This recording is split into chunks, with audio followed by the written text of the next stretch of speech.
성전 건축이 어떤 모양으로 이루어졌는지에 대해서 간략히 소개를 하고 있고, 성전이 어떻게 완공이 되었는지, 또 하나님께서 솔로몬에게 이 성전 목표를 통해서 무엇을 원하셨는지를 우리에게 밝혀주고 있습니다.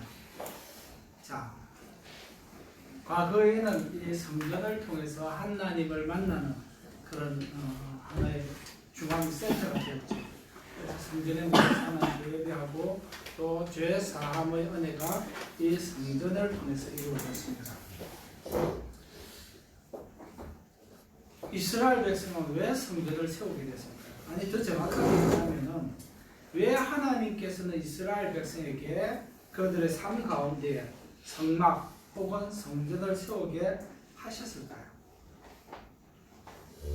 이 질문은 아주 중요합니다. 왜냐하면 이 질문에 대한 답을 따라서 오늘 우리도 성전을 건축해야 되기 때문에 그렇습니다.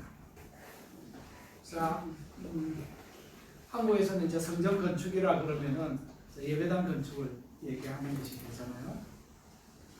네, 또 꼭 이렇게 이제 예배당 교회 건축 공사할 때가 되면은 성전 건축으로 이름이 바뀌게 됩니다. 그래서 왜 성전이어야 하는지에 대한 그 이유를 우리가 분명히 알고, 오늘날 우리가 이 성전을 어떻게 세울 것인가, 하나님께서 우리에게 요구하시는 성전을 어떻게 세워갈 것인가, 어떻게 하면 이 성전을 통해서 하나님을 만나고 하나님께서 원하시는 그 성전을 만들어 갈 것인가 하는 그것이 우리에게 중요한 질문이 되겠습니다. 이미 아시는 것처럼 솔로몬 성전은 오래전에 지어졌다가 한 370년 동안 사용하다가 없어졌습니다. 오늘날에는 우리는 어떤 성전을 지어야 할까요? 그 중요한 질문의 힌트는 성전에는 누가 사느냐 하는 질문입니다. 여러분 다 기억합니까? 성전에는 누가 살죠? 성전에 누가 삽니까? 크게 누가 살죠? 하나님 계시는 곳이 성전이에요. 그렇죠? 자, 성전에서는 하나님께서 살아계시고, 성전에서는 속죄함을 잡아서 피를 흘림으로써 죄 용서함을 받았던 곳이었습니다. 자, 첫 성전은 성막으로부터 출발을 합니다. 모세가 출애굽한 후에 시내산에서 율법과 계명을 받았고, 바로 그곳에서 성막이 봉헌되어졌습니다. 바로 그 장면이 출애굽기 40장에 기록되어져 있습니다. 그때가 기원전 1445년경이니까 지금부터 얘기하면 한 3500년 전쯤 되는 사건입니다. 그래서 3500년 전쯤에 이스라엘 백성이 광야에서 성막을 만들어서 하나님께 올려드렸던 것이죠. 그래서 출애굽기 40장 17절 이하에 보면 그때의 장면을 이렇게 설명합니다. 둘째 해, 그러니까 애굽에서 나온 뒤 둘째 해 첫째 달, 그러니까 딱 1년이 지난 거죠. 둘째 첫째 달이니까 초하루에 성막을 세우니라. 그는 또 성막과 제단 주위 뜰에 포장을 치고 뜰문에 휘장을 다니라. 모세가 이같이 역사를 마치니 그들 구름이 해막에 덮이고 여호와의 영광이 성막에 충만하며 모세가 해막에 들어갈 수 없었으니 이는 구름이 해막 위에 덮이고 여호와의 영광이 성막에 충만함이었으며, 낮에는 여호와의 구름이 성막 위에 있고 밤에는 불이 그 구름 가운데에 있음을 이스라엘의 온 족속이 그 모든 행진하는 길에서 그들의 눈으로 보았더라 라고 기록을 하고 있습니다.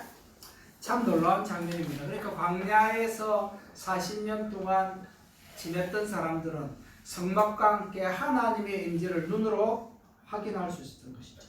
밤낮으로 낮밤을 가리지 않고 항상 언제나 자신들의 삶의 중앙에 살아계신 하나님을 볼 수 있었습니다. 눈으로 확인할 수 있습니다. 그들은 눈으로 확인된 그 하나님을 만나 배웠고 그 하나님과 함께 40년 광야 생활을 하나님과 동행하면서 지냈습니다. 그 다음으로 건축된 성전이 이제 예루살렘 성전이죠. 오늘 본문에 나오는 예루살렘 성전입니다. 솔로몬이 건축했다고 해서 흔히 솔로몬 성전이라고 그럽니다. 그래서 솔로몬 성전은 기원전 957년경에 세워져서 586년 이스라엘의 유다가 멸망할 때까지 사용했으니까 약 370년 정도 솔로몬 성전을 사용을 했습니다. 솔로몬 성전이 온통 금칠을 했잖아요. 금으로 하고 나무로 하고 나무 안에 위에도 또 금을 칠하고 해서 그야말로 아주 빛나는 금으로 건물을 하나 지었다고 보시면 됩니다. 이제 370년 썼으니까 들인 경비에 비해서 좀 많이 못 쓴 것 같죠. 자, 그런데 우리 동네에 있는 여기 이스탄불에 있는 콘스탄티노플이었죠. 과거에는 그 아야소피아 예배당은 기원전 서기 572년경에 시작을 해서 한 1454년까지 사용했으니까 900년 넘게 1000년 가까이 약 1000년 동안 사용했던 예배당이 되었습니다. 그러고도 계속 더 사용을 했죠. 모스크로, 그 다음에 다시 박물관으로, 그러다가 지금 다시 모스크로 갔습니다만, 그래서 이 건물은 지금 1500년째 서 있는 거예요. 건물로서의 그 역할을 하고 있습니다. 어느 게 돈이 더 많이 들어갔는지도 모르겠습니다. 이제 예배당으로서 1000년 썼으니까 덜이 것에 비해서 충분히 사용했다라고 말할 수 있는지는 모르겠습니다. 근데 중요한 것은 오늘날 우리가 그 건물을 볼 때, 아야소피아 건물을 볼 때 뭐라고 얘기합니까? 이제는 아야소피아 모스크가 됐습니다. 아야소피아 자미가 됐습니다. 얼마 전에만 해도 아야소피아 박물관이었죠. 그렇지만 처음 지어졌을 때는 아야소피아 교회당이었습니다. 자, 그에 반해서 이제 솔로몬 성전은 370년 썼으니까 그 한 3분의 1 정도 사용한 거죠. 그러나 이렇게 아름답고 멋있게 지어졌던 이 성전 건물도 많은 선지자들의 경고에도 불구하고 이스라엘의 우상 숭배로 말미암아서 하나님께서 버리셨습니다. 그래서 결국 586년에 기원전 586년에 바벨론에 의해서 없어지고 말았습니다. 바로 그 멸망의 현장에 예레미야 선지자가 있었던 것이죠. 그리고 바벨론에서의 포로 생활 70년을 마치고 돌아온 이스라엘은 다시 성전 건축부터 시작했습니다. 고레스가 보내줬던 이유도 그거였죠. 돌아가서 성전 건축하라고 보내줬거든요. 그런데 이 공사를 시작하자마자 순탄하지 않았습니다. 중간에 중단이 됐죠. 오랜 시간 10년 넘게 중단이 되었습니다. 그러다가 다시 성전이 건축이 되었습니다. 이 성전을 가리켜서 우리는 스룹바벨 성전이다. 스룹바벨의 인도로 이 성전을 건축했기 때문에 스룹바벨 성전이다. 그렇게 얘기합니다. 그리고 이 스룹바벨 성전은 헤롯 대왕에 이르러서 화려하게 재탄생하게 됩니다. 리모델링을 하죠.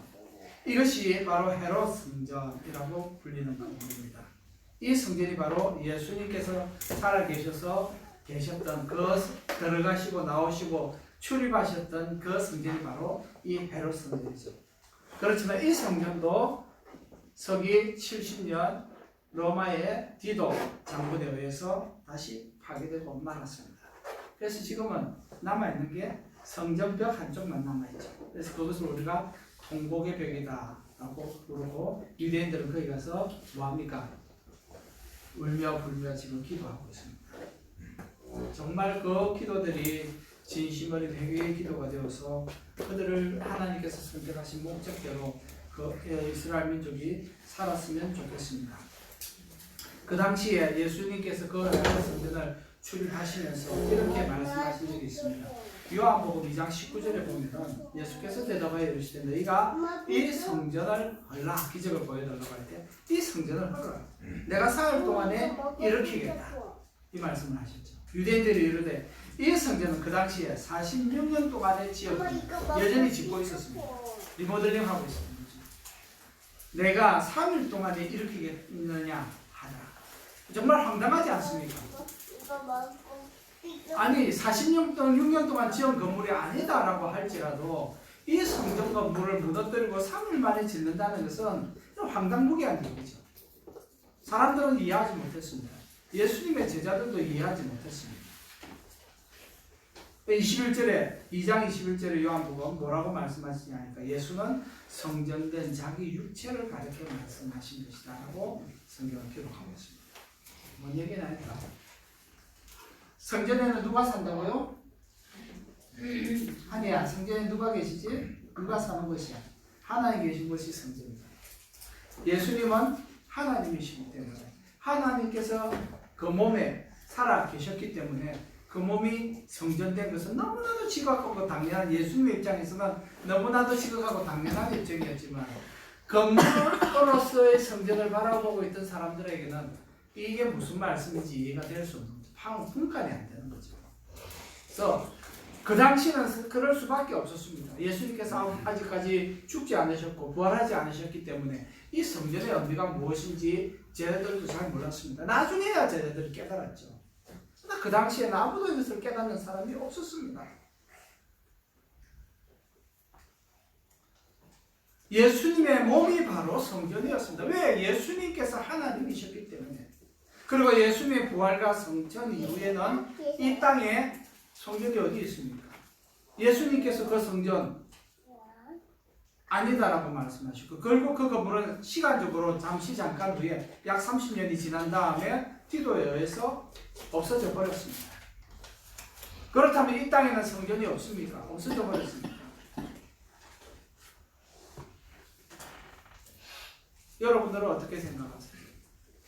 성전은 항상 이 땅에 있습니다. 하나님께서 우리와 함께 하심으로 성전은 이 땅에 있습니다. 근데 예수님께서 성천하셨기 때문에, 그러면 이 시대에 성전은 어디 있느냐 하는 거예요. 저는 이것이야말로 재림의 날까지 우리 각자가 성전으로 살아야 되는 종말성, 우리 각자가 종말성이라고 생각합니다. 왜냐하니까 고린도전서 3장 16절에 바울은 이렇게 고린도 성도들에게 얘기했거든요. 너희가 하나님의 성전인 것과 하나님의 성령이 너희 안에 계시는 것을 알지 못하느냐. 말은 무슨 얘기입니까? 네 몸이 곧 성전이지 않느냐 이 말이에요.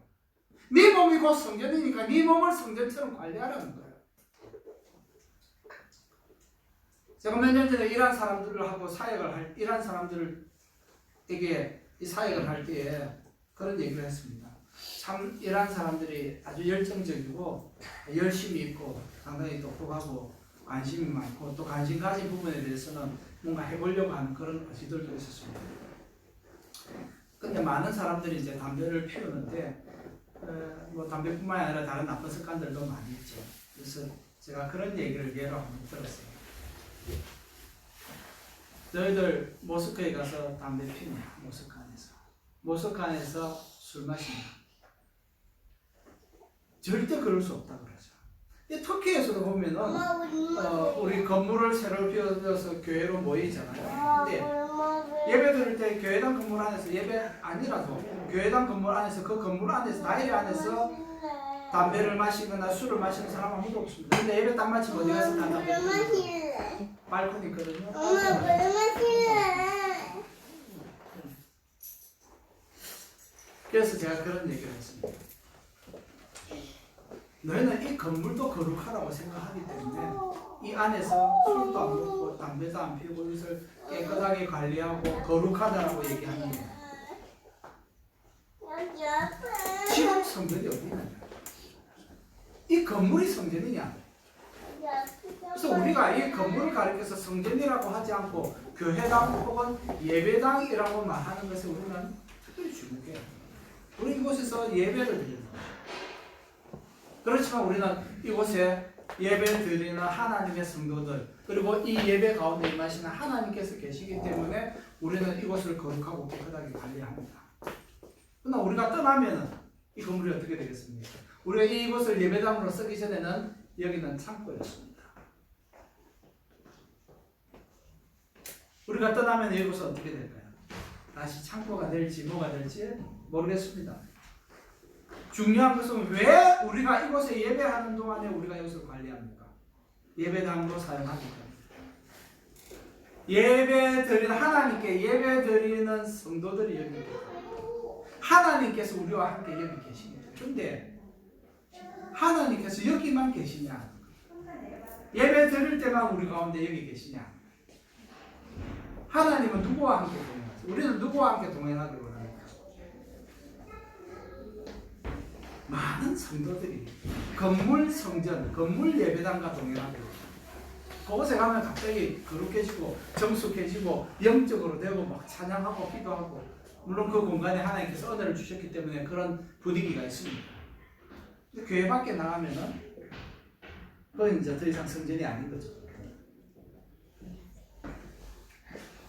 그러니까 하나님이 어디에 살아 계시느냐, 어디에 계시냐, 내가 누구와 동행하느냐에 대한 관심이 우리에게 많지 않아요. 이게 심각합니다. 그래서 이런 사람들에게 그렇게 얘기했습니다. 네 몸에 하나님께서 살아 계시냐? 그렇게 질문하면 다 그렇다라고 대답합니다. 하나님께서 나를 오셨기 때문에, 나에게 오셨기 때문에 내가 하나님을 믿고 섬긴다라고 얘기합니다. 그러면 하나님께서 네 몸속에 계시냐? 그렇다라고 얘기합니다. 그러면 이 건물은 거룩하기 때문에, 예배하는 곳이기 때문에 거룩하다고 생각해서 깨끗하게 관리하고 술도 안 먹고 담배도 안 피우는데, 이 몸은 하나님께서 살아계시지 않느냐 지금? 그러니까 그렇게 물으니까 갑자기 이제 빵 한 거죠. 하나님께서 어디에서 함께 계시냐, 나와 함께 계시냐, 이 부분에 대해서 심각하게 생각하지 않는 거예요. 건물은 거룩한데 내 몸이 왜 거룩하게 되었는지에 대해서는 심각하게 생각 안 하는 거죠. 예수 믿고 구원받았다 끝인 거죠. 내가 예수 믿고 구원받았기 때문에 하나님께서 나와 함께 계시고, 내 속에 성령 하나님께서 살아 계시기 때문에 나는 이 몸을 관리해야 될 책임이 있는, 내 삶을 거룩하게 관리해야 될 책임이 있는 거예요. 나의 거룩함, 나의 도덕성으로는 하나님을 만날 수 없지만 하나님께서 내게 오셨기 때문에 내가 거룩해져 버린 거죠. 내가 거룩해져 버린 거죠. 거룩해진 이 건물, 이 몸을 관리해야 될 책임이 나에게 있는 거예요. 건물에서 우리 담배, 술, 그 외에 이상하다고 생각하는 그런 행위는 절대 안 하는데요. 두려워서. 스스로 두려워해서. 누가 뭐라고 합니까? 그런데도 스스로 두려워해서. 근데 자기 몸에 대해서는 스스로 얼마나 두려워합니까? 자기가 하는 행위에 대해서 하나님께서 여기 계신데 얼마나 두려워합니까? 사람들 앞에서 함부로 말도 못합니다. 눈치가 보여서. 하나님께서 나와 함께 계신다. 이 부분에 대한 두려움 없다. 이런 하나님이 나와 함께 계신다라는 이런 실존감에 대해서, 이런 실존에 대해서는 별로 감각이 없는 거예요. 생각이 없는 거죠. 성경은 우리에게 분명하게 얘기합니다. 네 몸이 성전이다. 이제 이 과거의 그 성전들은 다 없어졌잖아요. 왜? 예수님께서 오셔서 죽으셔서 자기 몸을 성전으로 헐어버리셨잖아요. 그리고 새 성전을 주셨어요. 누구에게? 각 성도들의 몸속에 성령 하나님께서 찾아가셔서 각 사람의 몸을 하나님의 성전으로 삼으신 거예요. 그러므로 모든 성도가 거룩하게 살아야 될, 거룩하게 자기 몸을 관리해야 될 책임이 있습니다. 그것이 성도로서 사는 거예요. 나의 몸이 곧 하나님께서 살고 계시는 성전, 하나님의 집이라. 오늘 솔로몬이 성전 공사를 함에 있어서 하나님께서 솔로몬에게 조건을 달았습니다. 하나님께서 솔로몬에게 요구하신 성전 건축의 조건은 재료를 좋은 걸로 쓰라, 1등급으로 쓰라 이런 얘기가 아닙니다. 어차피 재료는 다윗이 최상품으로 다 준비해놨습니다. 그게 역대상 29장 2절 이하에 보면은 다윗이 어떤 재료들을 준비했는지, 얼마나 풍족하게 준비했는지 구구절절히 다 기록되어 있습니다. 하나님께서 성전 건축을 하시면서 솔로몬에게 요구하신 것은 말씀대로, 내가 너에게 얘기했던 대로 해달라는 거죠. 오늘 우리가 읽었던 열왕기상 6장 12절과 13절을 다시 한번 보겠습니다. 네가 지금 이 성전을 건축하니 네가 만일 내 법도를 따르면, 첫 번째 조건, 이 성전을 건축하는데 성전이 목적이 아닙니다.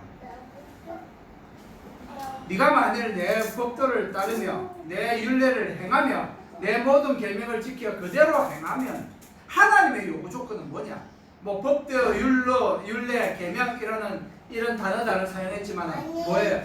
말씀하신, 이미 이스라엘 백성에게 주셨던, 모세를 통해서 주셨던 하나님의 말씀, 그것대로 어떻게 행하면, 알면이 아니고, 너에게 주었던 이 모세를 통해서 주었던 이 하나님의 말씀을 그대로 행하려면 알아야 되는 건 전제 조건이고, 목적은 뭐냐? 가장 중요한 목적은 뭐냐? 행하라. 행하면 내가 네 아버지 다윗에게 한 말을 내게 확실히 이룰 것이요, 내가 또한 이스라엘 자손 가운데 거하며 내 백성 이스라엘을 버리지 아니하리라. 솔로몬과의 약속은 370년밖에 못 갔습니다. 하나님께서 결국 솔로몬 성전을 버리셨잖아요. 왜? 그곳에서 우상 숭배가 이루어졌어요. 하나님께서 버릴 수밖에 없었어요. 오늘 6장 12절은 솔로몬이 성전을 짓는 조건입니다. 하나님께서 네가 이 성전을 짓는데 이렇게 살아야 된다고 하는 조건을 다십니다. 성전을 이렇게 건축하라가 아니라 이 성전을 건축함에 있어서 내가 너에게 요구하는 것은 내가 너에게 공부한 대로 사는 것이라는 것입니다. 그리고 12절 하반부와 13절은 하나님의 원하는 조건을 충족했을 때 하나님께서 주시는 상급입니다. 보상입니다. 하나님의 요구는 처음부터 마지막까지 하나님의 말씀을 기억하고 지키라는 데 있습니다. 이것이 하나님의 유일한 조건이에요. 이것은 다윗에게도 이것을 요구하셨고 그 이전에 모든 우리 신앙의 선배들에게도 동일한 조건을 요구하셨어요. 그 이후에도 마찬가지입니다. 요한계시록에 가보시죠. 마지막 22장에 가면 예수님께서 뭐라고 말씀하십니까? 이 기록된 말씀에 하나라도 빼면 네가 이 축복에서 빠질 거고 하나라도 더하면 저주가 있는 것이다. 내가 너에게 분부한 그대로 1.1도 어기지 말고 내가 너에게 요구하는 대로만 살아달라는 것이 우리 하나님께서 우리 모든 사람들에게, 성도들에게 요구하시는 부분이에요.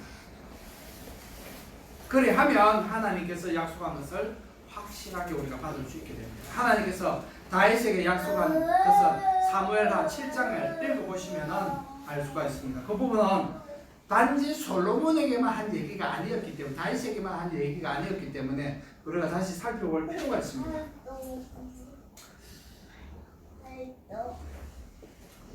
특별히 7장 12절 이하에 보면 하나님께서 다윗에게 이렇게 얘기하셨어요. 네 수완이 쳐서 네 조상들과 함께 누울 때에 내가 내 몸에서 날 내 씨를 내 뒤에 세워 그의 나라를 견고하게 하리라. 그는 내 이름을 위하여 저들 집을 건축할 것이요 나는 그의 나라 왕위를 영원히 견고하게 하리라. 네 집과 내 나라가 내 앞에서 영원히 보존대로 내 왕위가 영원히 견고하리라 라고 하셨던 이 말씀은 단순히 솔로몬을 두고만 하신 말씀이 아니죠. 다윗의 후손으로 오신 예수 그리스도를 통하여 세워질 영원한 하나님의 나라, 무너지지 않는 하나님의 나라를 두고 하신 말씀이에요. 이중법이죠. 두 가지를 다 말씀하셨습니다. 자, 이제 우리는 이 종말의 시대에 하나님의 몸된 성전인 우리 몸을 어떻게 건축할 수 있습니까? 사실 성전 건축이나 교회 건축은 설교대로 재료만 가지고 오면은 지을 수 있습니다. 짓기에 따라서부터 제대로 짓기도 하고 또 하자가 있는 건물을 지을 수도 있습니다만, 그래서 제대로 지으려면 설교도대로 감리사가 있죠. 감리를 받아서 이거 제대로 재료를 제대로 썼나, 비율을 제대로 했나 하는 이 모든 것들을 점검을 받으면서 그 설교도대로 지을 때의 건물은 아주 튼튼하고 제대로 된 건물을 지을 수 있는 거죠.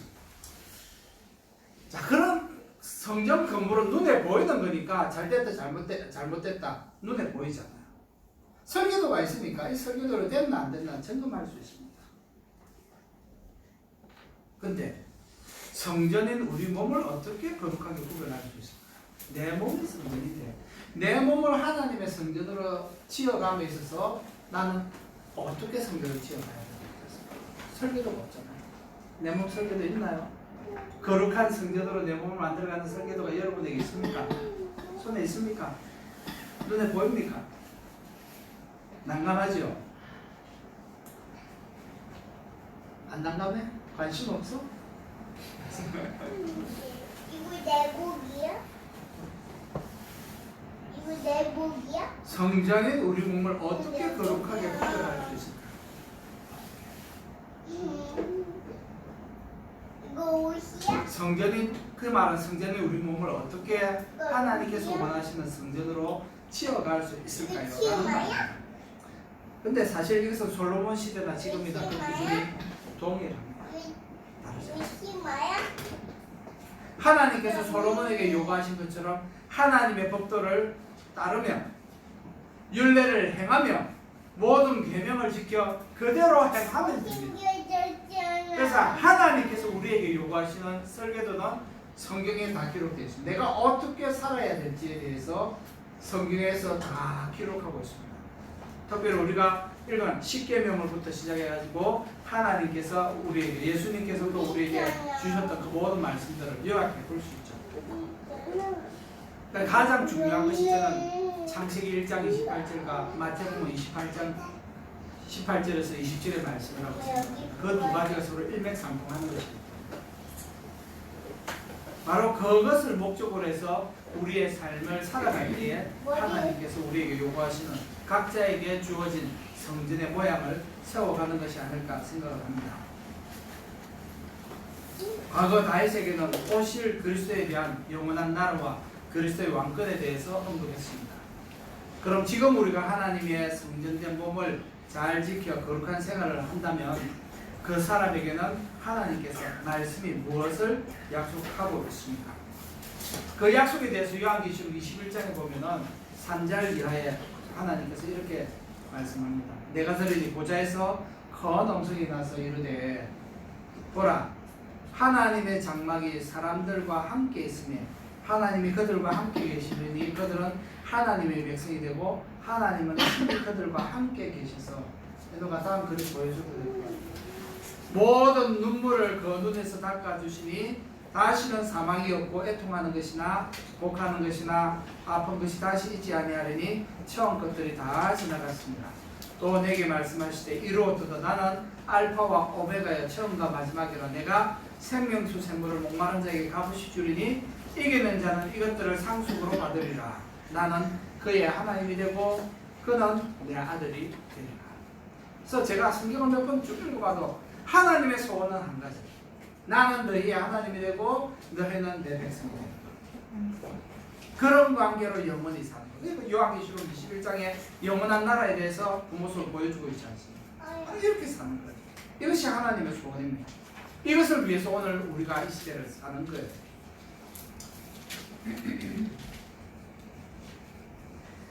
예수님께서 동일하게 말씀하시기를 보라 내가 속히 오리니 내가 줄 상이 내게 있어 각 사람에게 그가 행한 대로 갚아주리라. 자기 두루마기를 빠는 자들은 복이 있으니 이는 그들이 생명나무에 나아가며 문들을 통하여 성에 들어갈 권세를 받으려 함이라. 그렇습니다. 이 시대는 성도가 성전으로 살아가는 시대입니다.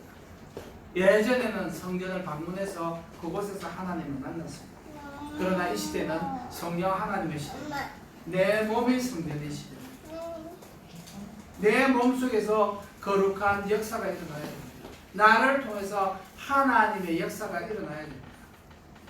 하나님께서 원하시는 일들이 내 몸을 통해서 나타나야 됩니다.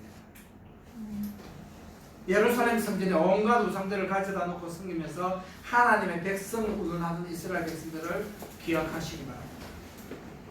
그들은 자기들의 선민이다, 하나님께서 택하신 백성이다라고 하면서 하나님의 성전에서 하나님을 섬기는 것뿐만 아니라 우상을 섬기는 것들까지 우상을 가져다 놓고 심지어 솔로몬 시대 때 세웠던 그 우상들도 있었습니다. 이스라엘은 예루살렘 성전에서 우상을 섬기면서도 하나님의 백성이라는 자부심도 잊어버리지 않았습니다. 참 대단한 민족이에요. 그건 문제는 뭐냐니까 우리도 그와 같은 우상 숭배에 빠질 수 있다는 거예요. 내가 하나님을 믿고 예수 그리스도를 통해서 내 몸이 성전이 되었다라고 고백하고 알고 있으면서도 어떻게 하는 거예요? 우리가 주일만 되면 계속 후회가 생기는 게 뭡니까? 아이, 또 못 살았네. 또 얘가 말씀대로 못 살았네. 근데 주중에 좀 그게 생각이 났으면 좋겠는데 말이죠. 주중에는 까맣게 잊어버립니다. 주중에 하나님의 말씀이 무엇이었는지, 주일 설교가 무엇이었는지 까맣게 잊어버리고 삽니다. 교회 오면 생각이 나요. 기도하면 또 그렇네 생각합니다. 우리 역시 마찬가지입니다. 내 몸이 하나님의 성전이다. 성령 하나님께서 내가 모시어 들었습니다라고 자기 입으로 다 얘기하면서도 실제 삶 속에서는 우리 삶 속에 우상 숭배와 같은 일들이 내 몸을 통해서 벌어집니다.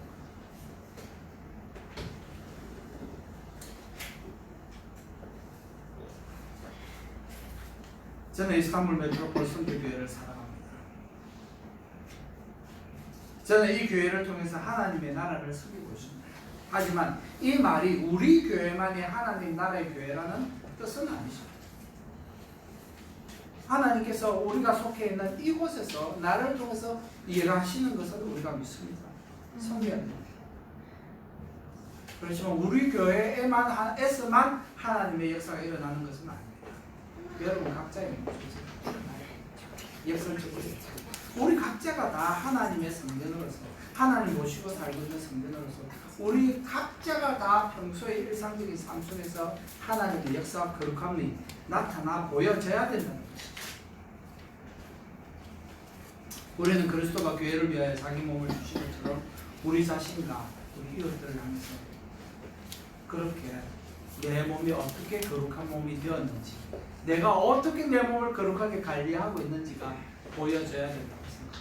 단순히 예배당에 와서 뭘 안 하고 있는지가 아니라 이제는 더 적극적으로 주중에 내 삶을 통해서 내 몸을 통해서 어떠한 일들이 일어나는지, 내가 어떻게 성전을 관리하고 있는지를 보여줘야 되는 시대라고 생각합니다. 그렇게 사는 것이, 그렇게 적극적으로 사는 것이 우리가 하나님께서 이 시대에 우리에게 요구하시는 거룩입니다. 이 은혜가 여러분들의 있기를 바랍니다. 기도하십시다. 사랑하는 주님, 은혜를 감사합니다. 전혀 자격이 없지만 아무리 돌아보고 생각해 보아도 내 몸이 하나님의 집으로 사용될 만한 거룩함이나 선한 것이 없다는 것을 제 자신이 잘 압니다. 그럼에도 불구하고 하나님 찾아와 주셔서 내 몸을 하나님의 전으로 삼으시고 저와 함께 동행해 주시기 감사할 따름입니다. 하나님, 이 몸을 하나님의 성전으로서 하나님 살아계시는 몸으로서 관리하고 이 몸을 통해 내가 살아있는 날 동안에 이 몸을 사용하면서 이 몸을 통해서 하나님의 거룩함을 드러낼 수 있는 성도가 되게 하여 주옵소서. 이 일을 위하여 불러주셨사오니 하나님 그렇게 사용하여 주시고 혹시 우둔하여서 가끔 잊어버릴 때 주의 성령께서 말씀으로 생각나게 하여 주셔서 우리가 허털어짐 없이 우리 일상 속에서 하나님의 말씀대로 살아내는, 하나님께서 우리에게 말씀하셨던 대로 살아내는 은혜와 기쁨이 있게 하여 주옵소서. 그러므로 우리가 하나님의 말씀대로 사는 것이 우리에게 고리타분하거나 힘들거나 고통스럽거나 괴로운 것이 아니라 참으로 주님과 동행하며 주님께서 내게 요구하시는 말씀대로 사는 큰 즐거움이 있게 하여 주옵소서. 그래 우리 모든 성도들이 자발적으로 기쁨으로 즐거움으로 주님과 동행하며 주님과 함께 사는 은혜를 누리며 사는 성도들 다 되게 하여 주옵소서. 그래야 오직 우리 주님께만 영광을 올려드리는 성도 되게 하여 주옵소서. 우리를 복주신 주님을 찬양합니다. 오직 주님 홀로 영광과 찬송을 받으시옵소서. 예수 그리스도 이름으로 감사하며 기도합니다. 아멘.